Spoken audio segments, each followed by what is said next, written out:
Welcome to BSc institute. और आज हम लोग किसके बारे में पढ़ने जा रहे हैं? हमारी प्राचीन भारतीय की जो जो विश्वविद्यालय थे उनके बारे में पढ़ने जा रहे हैं। ठीक है, चलिए शुरू करते हैं।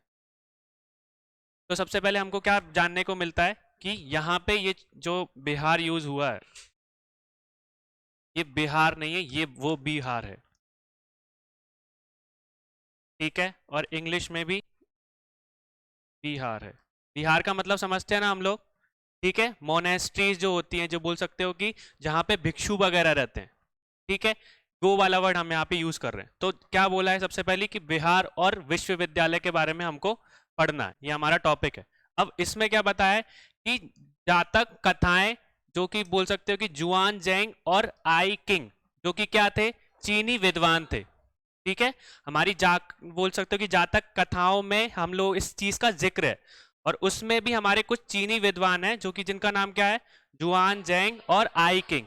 वो क्या बताते हैं, द्वारा दिए गए वितरण साथ ही अन्य स्रोत हमें बताते हैं कि राजाओं और समाज ने शिक्षा को बढ़ावा देने में सुप्रिय रुचि ली थी।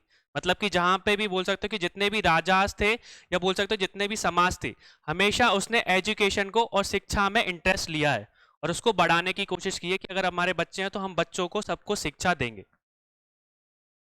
इसके बाद उन्होंने क्या बताया, परिणाम स्वरूप अनेक प्रसिद्ध शिक्षा केंद्र वास्तव में मतलब कि बोल सकते कि वो फाउंड हुए, मतलब इसके बाद अस्तित्व में आए। हमको समझ में आ गया कि सारे के सारे जो इसका परिणाम क्या हुआ कि बहुत सारे जो प्रसिद्ध बोल सकते विश्वविद्यालय हैं और जो शिक्षा देने के जो अलग अलग केंद्र हैं वो खुलना स्टार्ट हो गए, वो अस्तित्व में आ गए। किसके कारण आ गए? बोल सकते हैं कि राजाओं और समाज के रुचि लेने के कारण, कि उनको पता था कि आज उस टाइम पे भी शिक्षा का कितना महत्व है। ठीक है, अगला क्या बताते हैं, इस अवधि के दौरान विकसित होने वाले सबसे उल्लेखनीय विश्वविद्यालय में कौन कौन शामिल है? सबसे पहला तक्षशिला। क्या क्या शामिल है? तक्षशिला, नालंदा, बाल्बी, विक्रमशिला, ओदंतपुरी और जगदला। ठीक है, जो कि कहां पर ये इन जगह पे स्थित है। जितने भी विश्वविद्यालय हैं, अगर इन सब विश्वविद्यालयों की बात करोगे तो महत्वपूर्ण विश्वविद्यालय कहां कहां पर स्थित हैं? तक्षशिला में, नालंदा में, भालवी में, विक्रमशिला में, ओदनपुरी में और जगदला में। ये विश्वविद्यालय विहारों के संबंध में विकसित हुए हैं। तो सबसे पहले ये यहाँ पे क्या था, इन शहरों में विहार थे, और विहार के बाद यहाँ पे क्या बोल सकते हो, विश्वविद्यालयों का खुलना स्टार्ट हो गया। पहले वो विहार थे, मतलब बिहार भी बोल सकते हो और महाबिहार भी बोल सकते हैं। और फिर उसी के संबंध में वो किस तरीके से मतलब बोल सकते हो कि आगे बढ़ना स्टार्ट हुए, उसी के संबंध में वो विश्वविद्यालय बनता शुरू हो गए, कि वहां पे शिक्षा भी देना स्टार्ट हो गई थी। समझ में आया इतना? अब देखिए, अगर हम हिंदू सभ्यता की बात करें तो हमारे इंपॉर्टेंट बोल सकते हैं कि सिटीज कौन सी है, होली सिटीज कौन कौन सी है। होली सिटीज मतलब कि तीर्थ स्थल कौन कौन से हैं जहां पे हम लोग बहुत ज्यादा इंपॉर्टेंस देते हैं। उनमें से पहले प्राचीन में सबसे पहले क्या आता था? ठीक है, अगर आपको पता हो तो बनारस को सबसे पुरानी सिटी बोला जाता है, पुराना शहर बोला जाता है। ठीक है, वो बहुत पहले से यहाँ पे अस्तित्व में है। और साथ में किसकी बात हो रही है? ये नवद्वीप हमको कहाँ आज के टाइम पे अगर हम बात करें तो कहाँ देखने को मिलता है? ये एरिया वेस्ट बंगाल में देखने को मिलता है या बंगाल में आता है। और साथ में बोल सकते हो हम कांची की बात करते हैं, तो कांची किस स्टेट में अभी लाया करता है या किस राज्य में देखने को मिलता है? तमिलनाडु में। इतना हमको पता होना चाहिए। बनारस का तो हम लोगों को पता है कि यूपी में है। बाकी ये दो बोल सकते हो कि नए थे, तो ये हम लोगों को पता होना चाहिए कि आज प्रेजेंट डे में ये किस स्टेट में बिलोंग करते। ठीक है, यहाँ पे क्या थे? हमारे मंदिर थे। मंदिर के संबंध में विकास हुआ, वे अन्य स्थानों पर सामुदायिक जीवन के केंद्र बन गए थे। मतलब पहले वहां पे क्या थे? मंदिर थे, और मंदिर में ही पहले शिक्षा दी जाती थी। ठीक है, सारे जो शिष्य वगैरह जो भी शिक्षा ग्रहण करने आते थे वो मंदिर में बैठकर एक सभा में क्या लेते थे? अपनी शिक्षा को ग्रहण करते थे। तो ये पहले मंदिर थे, और मंदिर के संबंध में क्या बनते गए? ये हमारे शिक्षा के एक केंद्र बनते गए। और ये संस्थान उन्नत स्तर के छात्रों की जरूरतों को पूरा करता था। मतलब कि जितने भी हम बोल सकते हो कि ये इंस्टीट्यूशन किसको कैटर करता था? हाई एडवांस लेवल स्टूडेंट्स को, मतलब जो उच्च शिक्षा लेने के लिए आते थे, हाई लेवल एजुकेशन देने के लिए जो भी बच्चे आते थे, उनका केंद्र क्या था? ये हमारी तीन जगह थी। कि बनारस में अगर कोई आना है तो उच्च शिक्षा के लिए पढ़ने के लिए अपना शास्त्र को और अच्छे से पढ़ने के लिए आता था। ठीक है, शास्त्रों के बारे में पढ़ाया जाता था किधर, इन मंदिरों में। ठीक है, इन शहर के मंदिरों में। इसलिए बनारस का आपको अभी भी आप बोलोगे तो बनारस बहुत ज्यादा फेमस है शास्त्र के, मतलब शास्त्र के चक्कर में, लिटरेचर के हम बोल सकते हैं कि उस बात में।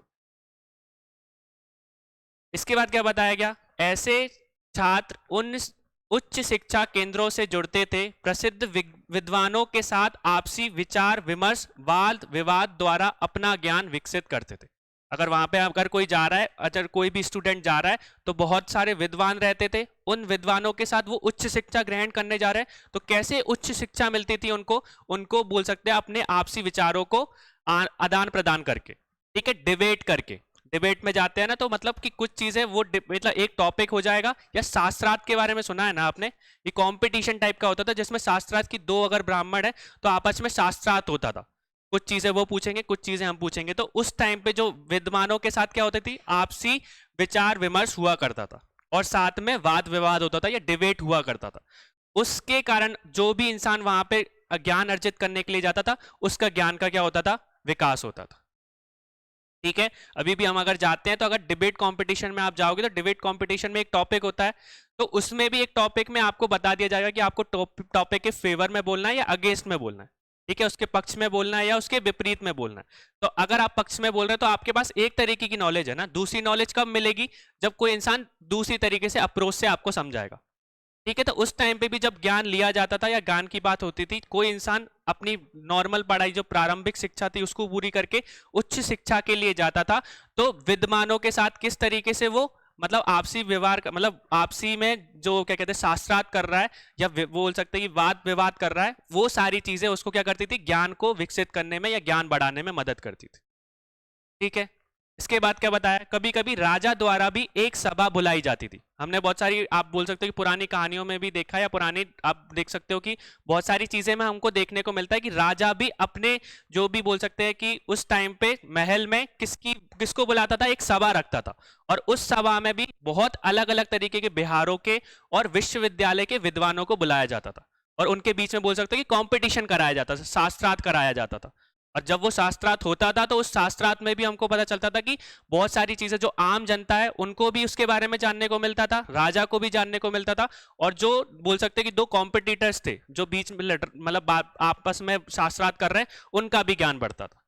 ये चीज समझ में आ गई। तो उस टाइम पे प्राचीन ज्ञान परंपरा में हमको क्या देखने को मिलता है, बिहारों और विश्वविद्यालयों के बीच में संबंध, कि बहुत सी जगह बिहार भी थे जहां पे बोल सकते हो कि वो बुद्धिस्ट मॉन्क रहते हैं, या बुद्धिस्ट जो बुद्ध को फॉलो करने वाले भिक्षु रहते हैं, और हमारा बोल सकते हैं कि दूसरे मंदिर भी थे, कि जहां पे मंदिरों में पुजारी हुआ करते थे और जो कि अपने बोल सकते हैं शिष्यों को शास्त्रार्थ पढ़ाते थे या शास्त्र पढ़ाते थे। ये चीज हमको समझ में आ गई कि मंदिर, बिहार और विश्वविद्यालय आपस में कैसे कनेक्टेड थे, कैसे संबंध रखते थे। ठीक है, तो सबसे पहले हम किस एक मतलब विश्वविद्यालय में पढ़ना स्टार्ट करते कि कहाँ कहाँ पे विश्वविद्यालय स्थित थे। तो सबसे पहला विश्वविद्यालय बोल सकते हैं, पहला नहीं, सबसे पहले हम स्टार्ट किससे कर रहे हैं, हमारा उदनपुरी से। उदनपुरी क्या है, उदनपुरी को भारतीय विश्वविद्यालय में दूसरा सबसे पुराना विश्वविद्यालय माना जाता है। कौन कितना बड़ा, मतलब किस नंबर पे आता है ये, दूसरे नंबर पे, दूसरा सबसे पुराना विश्वविद्यालय माना जाता है। अब आप लोगों को पता है कि पहला सबसे पुराना विश्वविद्यालय कौन सा है, कौन सा? जिन लोगों को पता है वो सब YouTube में कमेंट्स करें। ठीक है, हम इसका आंसर जब हम पढ़ रहे हैं उसके मतलब जब हम सेंचुरीज की बात करेंगे, हम शताब्दी की बात करेंगे तो उस टाइम पे समझेंगे। अभी जिन लोगों को पता है वो सब कमेंट्स करें जो भी यूट्यूब पे देख रहे हैं। ठीक है, अभी हमको यहाँ पे पता चला कि उदनपुरी सब जो बोल सकते हैं विश्वविद्यालय का, अभी नहीं करना है, जो बोल सकते हैं कि सबसे पुराना विश्वविद्यालय था। ठीक है, सबसे पुराना विश्वविद्यालय था, और वो लगभग कितनी दूर, मतलब नालंदा से बात करोगे तो नालंदा से कितनी दूर था, 6 मील दूर। 6 मील मतलब कि 9.5 किलोमीटर के आसपास। लगभग हमारी नालंदा जो यूनिवर्सिटी थी या विश्वविद्यालय था उससे 9.5 या 10 किलोमीटर के दूरी पर हमको एक और जगह मिलती है जो कि जिसका नाम क्या है, उदनपुरी। उदनपुरी में भी एक विश्वविद्यालय था। ठीक है, फिर इसके बाद उदनपुरी was considered to be the second oldest among Indian universities and it was situated in Magadh. कहां पे स्थित था, जो कि बोल सकते हैं कि नालंदा से कितने किलोमीटर की दूरी पे था। क्लियर हो गया, हमको समझ में आ गया। तो ये जो मगध है लगभग हम बोल सकते हैं कि बिहार के आसपास ही बिलोंग करता है। ये वाला जो विश्वविद्यालय ये भी बिहार में ही स्थित है कहीं ना कहीं। फिर इसके बाद हम बात करेंगे विक्रमशिला। विक्रमशिला के आचार्य श्री गंगा यहाँ के छात्र थे, ठीक है। और बाद में यह ओदंतपुरी के राजा गोपाल से मिले, और गोपाल से जुड़कर वह बोल सकते हैं संरक्षक थे, मतलब कि जो हमारे राजा थे, कौन से राजा, गोपाल, वो इस विश्वविद्यालय के क्या थे, संरक्षक थे, जिनने इस विश्वविद्यालय की स्थापना में क्या की, मदद की। क्या बोल रहे हैं वो, Vikramshila's Acharya Shri Ganga was a student here, ठीक है। He was later joined by Raja Gopala of Odantapuri, जो कि किस टाइमलाइन में बिलोंग करते थे, 660 से 705 बीसी के टाइम पे, ठीक है।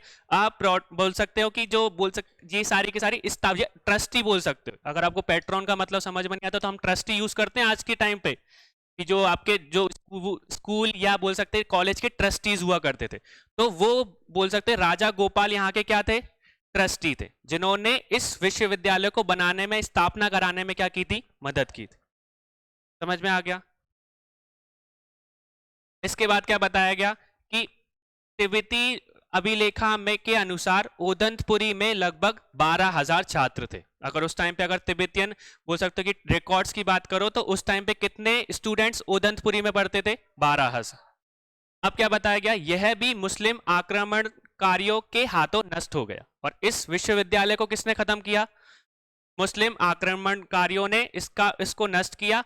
ऐसा कहा जाता है कि उनकी ऊंची दीवारों, मतलब विश्वविद्यालय की ऊंची दीवारों को किला समझकर उन्होंने उस पे आक्रमण करा और उसको तोड़ दिया। समझ में आ गया। उन लोगों को नहीं पता था कि ये विश्वविद्यालय, उन्होंने विश्वविद्यालय मतलब बहुत बड़ा था ये विश्वविद्यालय, लगभग बहुत मतलब फोर्ट टाइप का, महल टाइप का ही था। तो उनको लगा कि महल है, तो उस पर उन्होंने आक्रमण किया और उसको तोड़ दिया। पर बाद में उनको पता चला कि ये विश्वविद्यालय था। अब जो मुस्लिम वो आक्रमण करता थे, वो लोग क्या समझते थे, जो भी बोल सकते कि बौद्ध धर्म के लोग यहाँ पे पढ़ाते थे, उन लोगों को क्या लगता था कि वो मतलब सिर मुड़ाने वाले बोल सकते हो ब्राह्मण है। बोल सकते कि जो ब्राह्मण यहाँ पे या भिक्षु जो पढ़ाते थे वो अपना सिर मुड़वाते थे, उस तरीके से ही वो शिक्षा ग्रहण करते थे, पढ़ाते थे। और जो भी वो शिष्य हैं वो भी इस तरीके से ही रहते थे। तो वो उनको क्या बोलते थे, मुड़ा सिर वाले ब्राह्मण की तरह से उन्होंने बोल सकते कि, और जो क्या करते थे, मूर्ति पूजा करते थे। अब यहाँ पे बहुत ज्यादा इंपॉर्टेंट आ जाएगा हमारी चीज, कि उस टाइम पे ये बताया गया था कि वो लोग किसकी पूजा करते थे, मूर्ति की पूजा करते थे। क्लियर हो गया। क्या बताया हम, अब ये कि जो मुस्लिम आक्रमण करता था, या जिन लोगों ने इन्वेट किया था मुस्लिमों ने, उसके कारण हमको पता चलता है कि वो बुद्धिज्म को कैसा मानते थे, या बुद्धिस्ट मॉन्क को या भिक्षु को क्या नाम से बोलते थे, मुड़ा सिर वाले ब्राह्मण। क्लियर हो गया ये चीज हमारे लिए। अब दूसरी बोल सकते हो विश्वविद्यालय कहां पे स्थित था, विक्रमशिला में। अब इसको ध्यान से समझना, अगर विक्रमशिला जो है यह वर्तमान बिहार में भागलपुर जिले में स्थित है। भागलपुर कहां पर है हमारा, बिहार में। फिर इसके बाद बात करेंगे तो यहाँ पे जो धर्मपाल थे वो किस वंश के राजा थे, पाल वंश के। ये चीज याद रहेगी, धर्मपाल भी थे, और बोल सकते हो कि हमारे जो विक्रम है, विक्रमशिला भी कहा किस मतलब कि वंश के राजा थे, पाल के। अब देखो यहाँ पे कनेक्शन, धर्मपाल के बारे में सुना, धर्मपाल ने नालंदा के अध्ययन से स्तर में कथित कमी की जवाब में विक्रमशिला की स्थापना की। मतलब कि क्या हुआ, पाला डायनेस्टी के जो रूलर थे वो क्या थे, धर्मपाल, जिन्होंने किसकी स्थापना की, विक्रमशिला की, in response to the lack of standard of study in Nalanda. कि नालंदा का जो पढ़ाने का मतलब कि जिस तरीके से वो अध्ययन कराते थे, मतलब पढ़ाते थे, उसका स्तर क्या होता जा रहा था, धीरे धीरे गिरता जा रहा था। तो उसके जब वहां पे स्तर गिरता जा रहा था तो उन्होंने अपना एक नया विश्वविद्यालय खोलने की कोशिश की। कहां पर खोलने की कोशिश की, विक्रमशिला में। ठीक है, ये चीज समझ में आ गई। अब हमको मेन चीज यहाँ पे क्या याद रखनी है, किसने स्थापना की और वो किस डायनेस्टी या वंश के राजा थे। और पाल वंश ज्यादातर जो डायनेस्टी है वो किस एरिया में ज्यादातर अपना क्या कहते हैं साम्राज्य था उनका, बिहार में और साथ में बंगाल में। वो वाला एरिया वो लोग कवर करते थे जहाँ पे हमारे पाल डायनेस्टी के रूलर थे। और इनकी खास बात ये थी कि जितने भी पाल डायनेस्टी के रूलर्स आए हैं या पाल वंश के जितने भी राजा हैं, उन्होंने हमेशा से ही शिक्षा को बहुत महत्व दिया है। ठीक है, अब देख लेते हैं यहाँ पे धर्मपाल गोपाल के पुत्र थे। क्या बताया यहाँ पे, जो धर्मपाल थे वो किसके पुत्र थे, और जिन्होंने ओदंतपुरी विश्वविद्यालय की स्थापना की थी। इसके बाद हम पढ़ते हैं, इससे पता चलता है कि बंगाल और बिहार के पाल शासकों के लिए शिक्षा कितनी महत्वपूर्ण थी। अभी हमने पढ़ा, इस चीज को बता दिया था। फिर इसके बाद लगभग 1200 ईस्वी में महमूद बिन बख्तियार खिलजी ने सेना को नष्ट कर दिया था। ठीक है, बख्तियार खिलजी की बात करोगे, मोहम्मद बिन बख्तियार ने किसको डिस्ट्रॉय कर दिया था, हमारे विक्रमशिला को डिस्ट्रॉय कर दिया था, नष्ट कर दिया था। किस शताब्दी मतलब किस ईस्वी में कर दिया था, 1203 में, 1203 एडी में। अगली हमारे विश्वविद्यालय कहां पे स्थित था, जगदला में। ठीक है, जगदला बोल सकते हो महाविहार। अभी याद हमने करा था विहार थे और एक तरीके के हमारे महाविहार थे। वो किस ईस्वी में बिलोंग करता था, लगभग 1084 से लेके 1207 एडी के बीच में लाया करता था। वर्तमान में कहां पर स्थित है, उत्तरी बंगाल और बांग्लादेश के भौतिक क्षेत्र वीरेंद्र कहां पे स्थित है, वीरेंद्र एक तरीके का क्या है, क्षेत्र है। ठीक है, कहां का क्षेत्र है, जो कि वर्तमान में किस मतलब राज्य के बीच में, या बोल सकते हो कि हमारे देश के बीच में आता है। एक तो हमारा उत्तरी बंगाल और साथ में बांग्लादेश, और में एक बुद्ध मठ और अध्ययन का स्थल था। क्या था, बौद्ध लोगों का मठ था और साथ में क्या था, वहां पे एक अध्ययन करने का स्थल था, स्टडी पॉइंट भी था। तो Virendra was a Buddhist monastery and study site in the geographical region of present day northern Bengal and Bangladesh। समझ में आया हम लोगों को। तो वीरेंद्र क्या है, एक तरीके का क्षेत्र है, ये चीज याद रखना, किसी का नाम नहीं है। और वो क्षेत्र की बात करें तो आज के टाइम पे वो कहां पर, बंगाल, उत्तरी बंगाल और बांग्लादेश में देखने को मिलता है। और हमारे जगदला की बात करें तो जगदला को किसने फाउंड करा था, it was found by king Rampal of Pal dynasty. ये भी किस वंश से लाया करते थे, पाल डायनेस्टी से लाया करते। इसे भारत का महत्वपूर्ण प्राचीन विश्वविद्यालयों में से एक माना जाता है। ठीक है, एक माना जाता है, यही नहीं है, ये चीज याद रखना, इनमें से एक है। नेक्स्ट हमारा क्या है, अगला विश्वविद्यालय कहां पर स्थित था, वल्लभी में। अब वल्लभी की बात करते, यह बोल सकते 600 ईस्वी से 1400 ईस्वी के बीच एक हीनयान बौद्ध शिक्षण केंद्र था, जिसे मैत्रक राजा भटकरक ने बनाया था। किसने बनाया था, it was a Hinayana Buddhist teaching centre. अब ये हीनयान क्या है, अब देखो यहां पे थोड़ा सा हम समझ लेते हैं इस चीज को।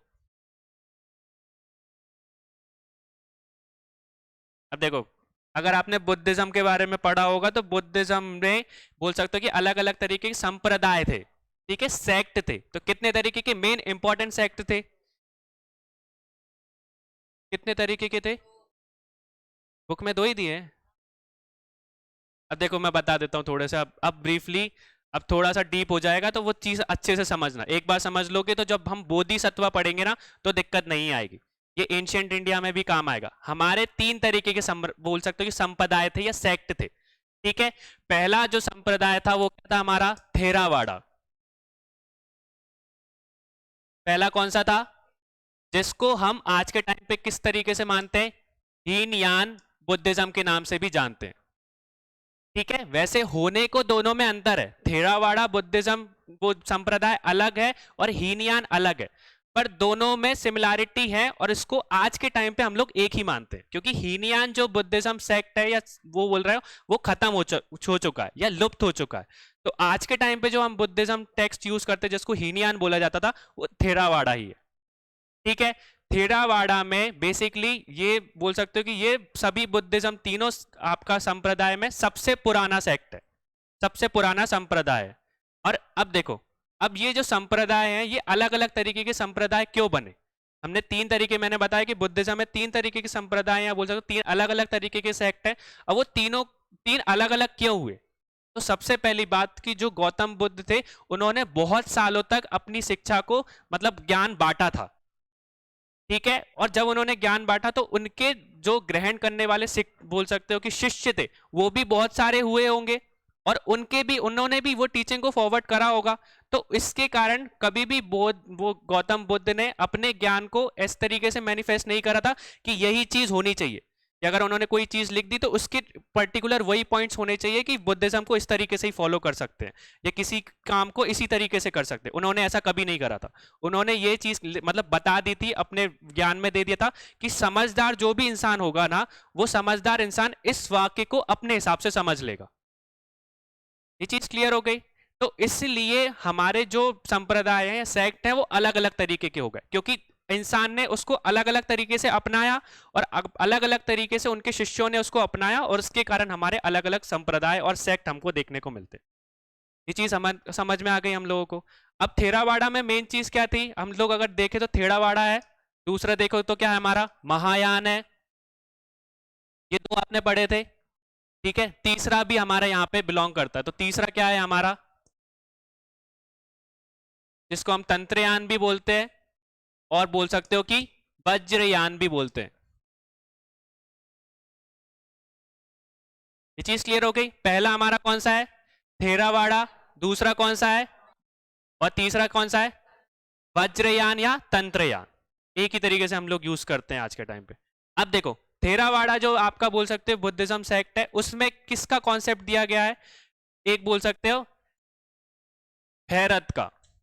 मतलब हैरत मतलब कि वो सीधी बात है कि इतना समझ लो कि उस टाइम पे वो लोग क्या बोलते थे, जो काम बुद्धा ने करके बताया, जो गौतम बुद्ध ने करके बताया, जिस तरीके से वो जिस मार्ग पे चले हैं, हम उस मार्ग पे चल तो सकते हैं पर कभी बुद्धा नहीं बन सकते। हम लोग क्या बन सकते हैं, अरहत बन सकते हैं। क्या बन सकते हैं, अरहत बन सकते हैं। ये चीज क्लियर हो गई हम लोगों को। अब और हम बोल सकते हैं कि हीनयान में बुद्धिज्म में किसकी पूजा की जाती थी, मूर्ति की पूजा की जाती थी। सॉरी उल्टा बोल दिया मैंने, हीनयान में मूर्ति की पूजा नहीं की जा सकती थी। उस टाइम पे आइडल वर्शिप जो हमने देखा, आइडल वर्शिप नहीं थी। ये चीज क्लियर हो गई। और उस टाइम पे किसका कॉन्सेप्ट था, अरहत का।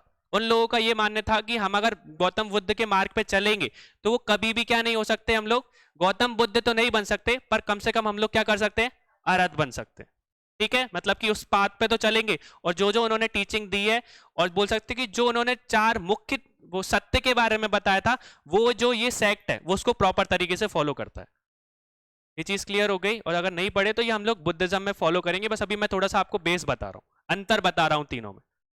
ये चीज क्लियर हो गई, ये चीज समझ में आ गई। और इस चीज के जो हमको प्रमाण मिलते हैं वो किस लैंग्वेज में देखने को मिलते हैं, पाली लैंग्वेज में। ठीक है, पाली भाषा में हमको इसके सारे के सारे जो भी सबूत है, साक्ष्य है, वो देखने को मिलते हैं।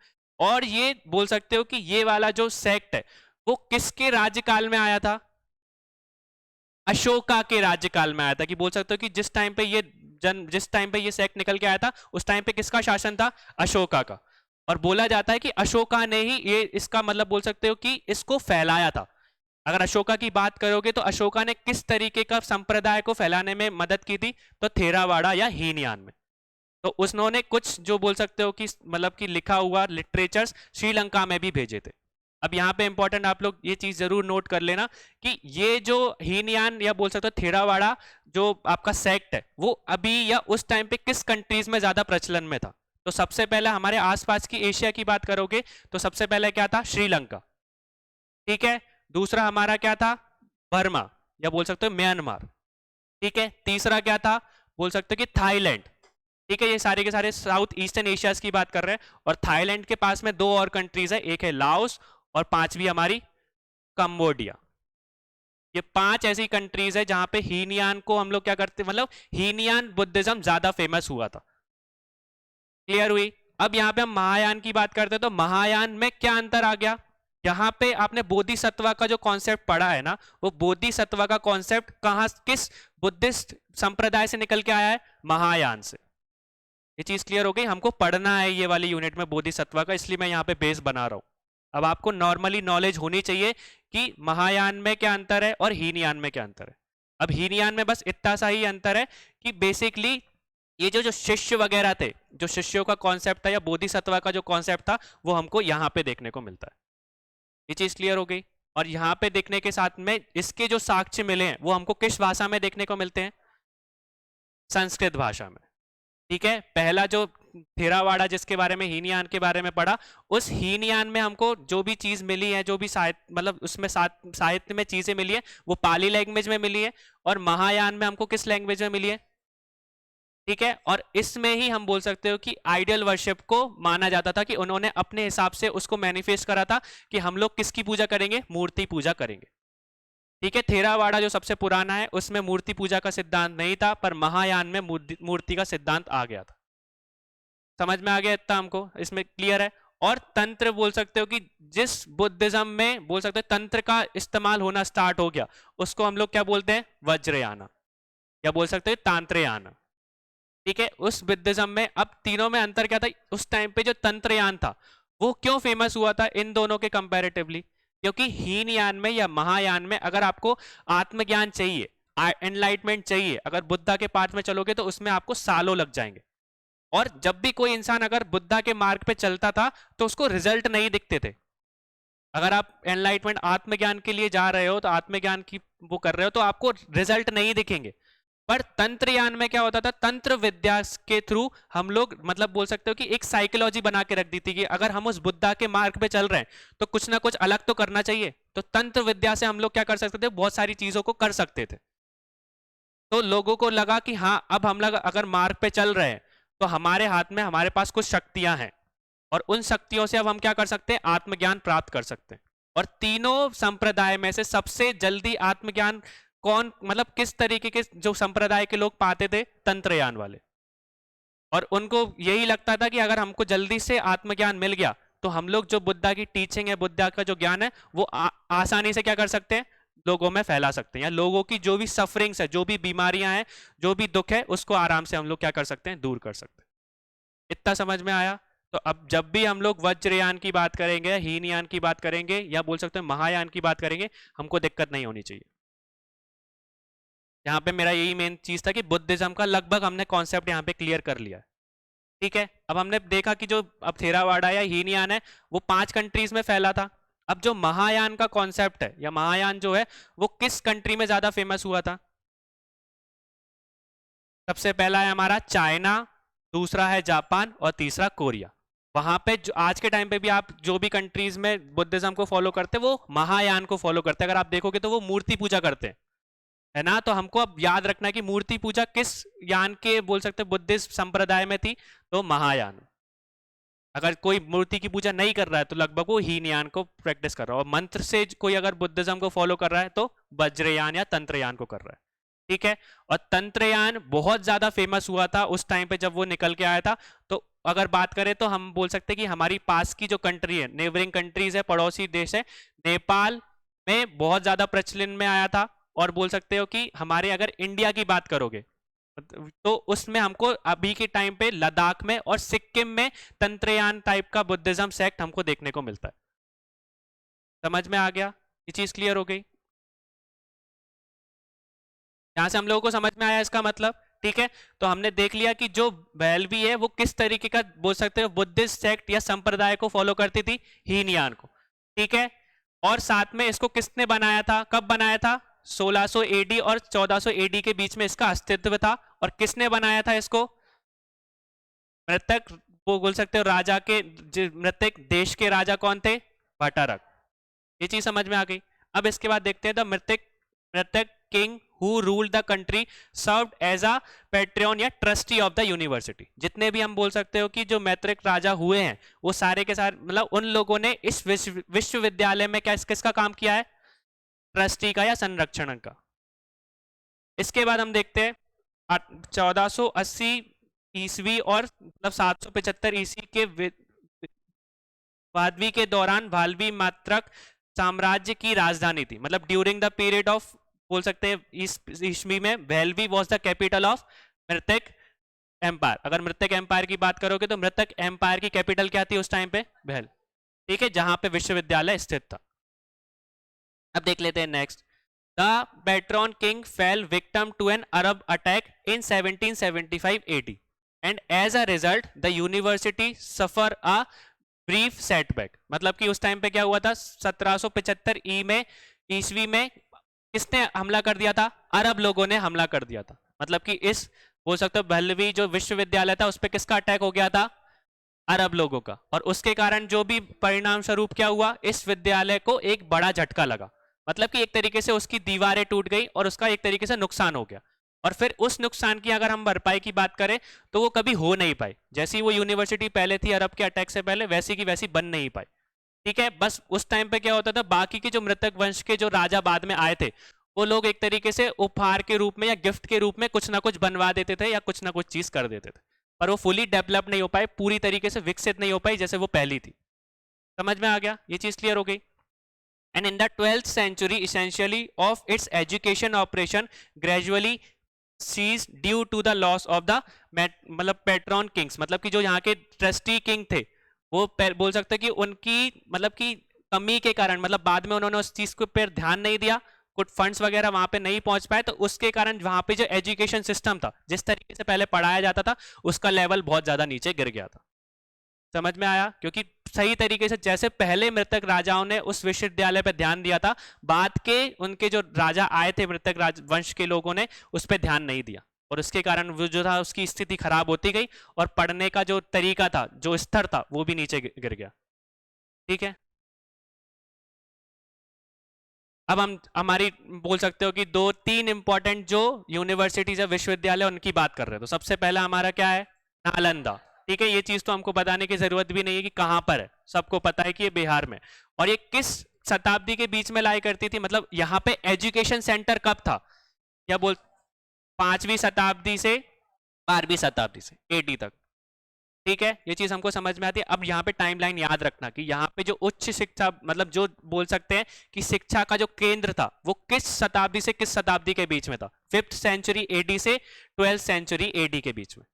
ठीक है, 5वीं शताब्दी से 12वीं शताब्दी की बात कर रहे हैं। अब यहाँ पे अगर बात करें तो ये कहाँ पे, अगर स्टेट स्पेसिफिक आप वो जगह की बात करो तो कहाँ पर प्रेजेंट है? राजगीर में। और ये वो बिहार है, वो वाला बिहार नहीं है। ठीक है, बिहार, इंडिया। और Nalanda was one of the oldest university in the world.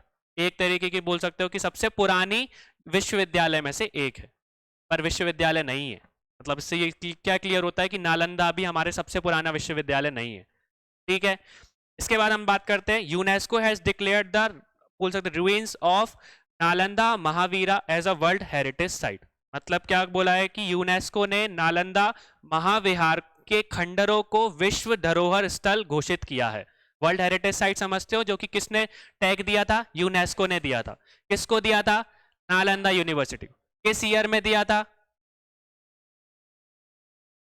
2016 में दिया था। ठीक है, 2016 में हमको इसका टैग मिल गया था। मतलब कि यूनेस्को ने नालंदा यूनिवर्सिटी के अवशेष वगैरह खंडरों को किसका मतलब दर्जा दे दिया? वर्ल्ड हेरिटेज साइट का। समझ में आ गया हम लोगों को? The new Nalanda University is envisioned as a center of inter-civilization dialogue. Inter मतलब कि अभी की टाइम पे जो इसके बाद जो नई नालंदा यूनिवर्सिटी उभर के आई थी वो कैसी थी? अंतर सभ्यतागत संवाद के बीच में। मतलब कि बोल सकते हो कि पहले एक ही तरीके का कल्चर या संस्कृति वहां पर चलती थी, पर जब नई नालंदा यूनिवर्सिटी बनी तो उसमें बहुत सारे अलग अलग कल्चर के लोग, अलग अलग संस्कृति के लोग, अलग अलग सभ्यता के लोग वहां पे पढ़ने के लिए आए। ये चीज क्लियर हो गई। इसलिए हम लोग जो नालंदा यूनिवर्सिटी है, नालंदा यूनिवर्सिटी को क्या बोलते हैं? मतलब कि बोल सकते हैं कि यहाँ पे सारे के सारे सभ्यता के लोग पढ़ने के लिए आते थे, उच्च जो शिक्षा के लिए यहाँ पे पढ़ने आते थे। समझ में आ गया हम लोगों को? ये चीज क्लियर हो गई। ठीक है, एक आपकी बोल सकते हो कि नालंदा यूनिवर्सिटी थी और दूसरी क्या थी? तक्षशिला यूनिवर्सिटी, जहां से देश विदेश से लोग, बड़े बड़े विद्वान यहाँ पे अपनी उच्च शिक्षा को ग्रहण करने के लिए आते थे। समझ में आ गया? ये चीज क्लियर हो गई। इसके बाद हम लोग जो हमारा लास्ट विश्व मतलब लगभग मेन जो विश्वविद्यालय है उसका नाम क्या है? कहां पर स्थित है? तक्षशिला में। अब तक्षशिला की बात करें तो आज के टाइम पे वो किस बोल सकते हो कि कहां पे स्थित है? ठीक है, नॉर्थ वेस्टर्न पाकिस्तान में रावलपिंडी में। ये चीज क्लियर हो गई। और उस टाइम पे वो गांधार का एक हिस्सा था तक्षशिला। ठीक है, तक्षशिला विश्वविद्यालय। तो क्या बताया गया है? प्राचीन काल में तक्षशिला कई शताब्दियों तक बौद्ध धर्म की धार्मिक शिक्षाओं सहित शिक्षा का एक प्रसिद्ध केंद्र था। मतलब कि वहां पे उस टाइम पे किसकी टीचिंग दी जाती थी? Religious teaching of Buddhism. समझ में आ गया हम लोगों को? फिर इसके बाद it continued to attract students from all over the world until the destruction in the 5th century AD. मतलब कि 5th सेंचुरी एडी में इसका डिस्ट्रक्शन हुआ था। तो मतलब ये 5th सेंचुरी से पहले भी लाया करती थी। तो मतलब हमारी दुनिया की सबसे पुरानी विश्वविद्यालय क्या रही, हमको समझ में आ गया ये चीज। और ये चीज याद रखना कि डिस्ट्रक्शन कब हुआ था, 5th सेंचुरी एडी के बीच में, और उससे पहले भी लोग बाहर से भी यहाँ पे पढ़ने के लिए आते थे। इस चीज का हमको पता चलता है और इससे यही चीज हमको साबित होती है कि ये सबसे पुराना विश्वविद्यालय। ठीक है, तो अगर क्वेश्चन आता है कि सबसे पुराना विश्वविद्यालय कौन सा है, तो तक्षशिला में, हमको तक्षशिला नालंदा में कंफ्यूज नहीं होना है, सीधा तक्षशिला लगा देना। It was known for its higher education and the curriculum included the study of ancient scriptures, law, medicine, astronomy, military science and the 18 crafts और arts। मतलब कि उस टाइम पे हम अगर देखें तो उच्च शिक्षा के लिए जाना जाता था। मतलब कि हायर स्टडीज के लिए लोग कहाँ पर आते थे, तक्षशिला में।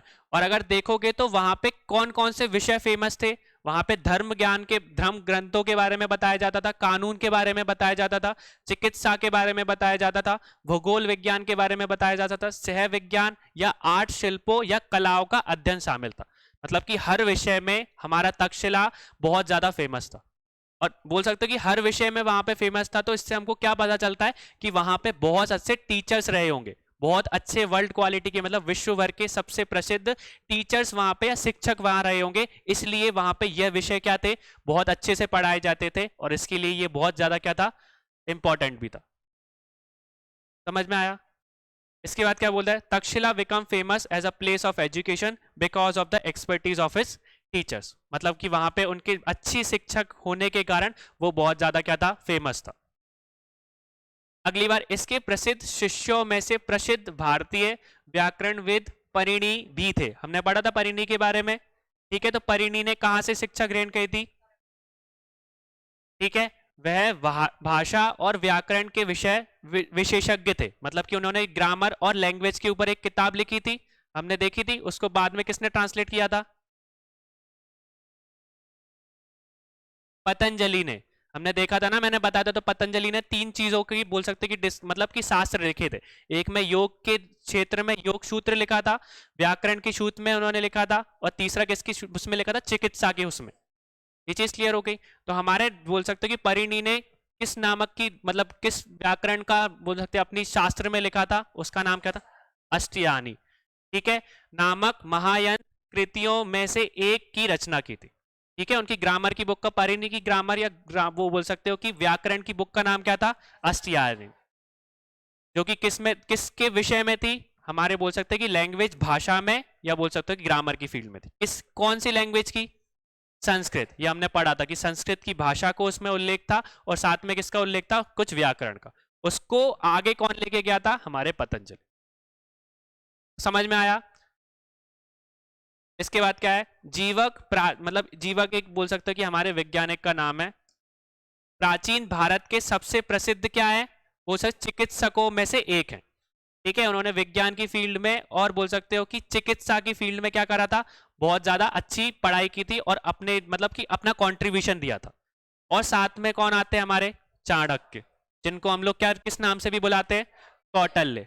जिनकी जो किताब है जो फेमस है अर्थशास्त्र, वो भी उन्होंने किस विश्वविद्यालय में लिखी थी, तक्षशिला में ही लिखी थी। लगभग ज्यादातर चीजें उन्होंने यही विश्वविद्यालय में लिखी थी। ठीक है, जो शासक काल में कुशल प्रतिपादक थे, दोनों यही अध्ययन किया था। मतलब उन्होंने कहां पे अध्ययन किया था, यहीं पे अध्ययन किया था। तो Jivika was Jivaka one of the most famous physician of the ancient India, and Chanakya which was also known as Kautilya, a skilled exponent of governance both studies here. Governance मतलब कि बोल सकते हो कि अर्थशास्त्र में उन्होंने बताया है कि कैसे राजा को होना चाहिए, किस तरीके से राजा को प्रजा की मदद करनी चाहिए। बोल सकते हैं कि इकोनॉमी की फील्ड में, मतलब मतलब कि अर्थव्यवस्था में भी, समाज के मामले में भी, ये सारी की सारी चीजें उन्होंने अर्थव्यवस्था में पढ़ाई है। ठीक है,